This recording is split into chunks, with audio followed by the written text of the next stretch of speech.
Proses distribusi logistik Pilkada serentak di Surabaya Selasa siang harus menghadapi kendala hujan deras. Meski demikian, sejumlah langkah kreatif diterapkan dalam proses distribusi, seperti di Kecamatan Gubeng. Penyelenggara pemilu memanfaatkan perosotan untuk distribusi logistik dari gudang di lantai 2 agar lebih efisien. Hujan mewarnai proses distribusi logistik Pilkada serentak di Surabaya, Jawa Timur Selasa siang. Idealnya, proses distribusi dari kantor kecamatan ke kelurahan dimulai pukul 12 siang, namun seperti di Kecamatan Gubeng, Surabaya, harus diundur hingga pukul 1 siang. Di sela hujan reda, distribusi untuk 181 TPS dari 6 kelurahan ini pun dilanjutkan. Yuk Mas, serut. Ya, ada kendala namun juga ada solusi. Jadi sempat hujan beberapa saat di Kecamatan Gubeng ini ada metode yang efektif untuk mempersingkat waktu proses distribusi logistik.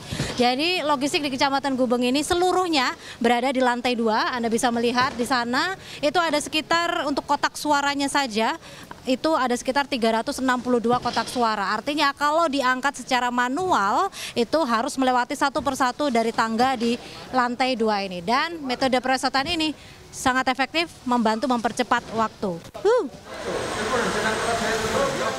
Ya, meski terkendala hujan yang datang dan pergi, proses distribusi logistik dinyatakan masih dalam rentang target.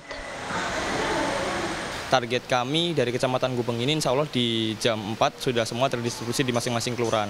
Sehingga nantinya jam 7 malam sudah mulai bisa didistribusikan ke setiap TPS yang ada di Kecamatan Gubeng. Seperti itu. Meskipun tadi ada hujan, itu sempat kendala bagaimana? Sempat membuat proses kami terhambat sedikit, tapi alhamdulillah target kami di jam 1 dimulai dan itu masih sesuai sama schedule-nya kami.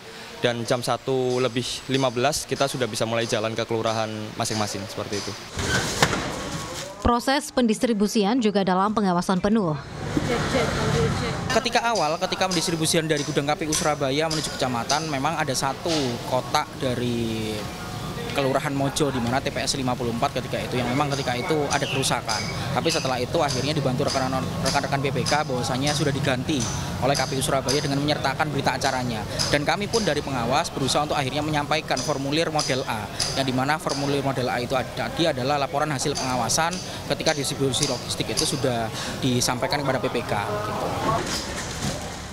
Selain pengawasan, keamanan proses distribusi juga dibantu dari kepolisian dan TNI.